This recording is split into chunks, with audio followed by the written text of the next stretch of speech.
Ассаламу алейкум айымдар жана мырзалар. Кыргызстанда болуп көрбөгөндөй жаңы деңгел. Тору оюндарын баштап жатабыз. Түшүнбөгөндөргө орусча айталы аукцион машин туугандар.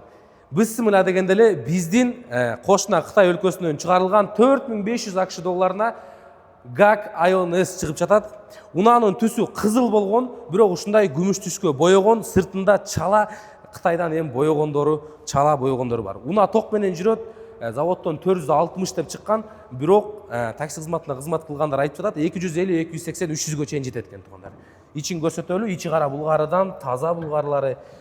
Жүрүк утучасы өзү которот, сценарий сыналгысы арттуу көзөмөлү менен 123 000 чакырымдай чакырымы түрүлгөн өзүнүк эмес туугандар. Электрондук түрдө ручник, драйв мод, автохолдтору бар.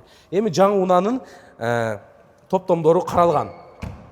Абалы жакшы, кара таш кубаттуулары дагы жакшы. Орусча айтканда батарейка 92% турат, жакшы абалда десек болот.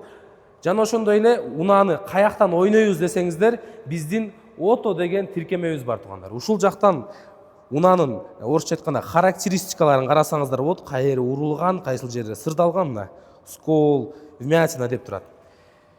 7 область жана ошондой эле Средняя Азияда жок тору оюндары катыша бересиздер. Ушу ото менен автоагент биргеликте чыгарып жатабыз, кызматтабыз. Биздин дарек Барпы Алыкулова 3 дроп 13. Ассаламу алейкум, катышыңыздар.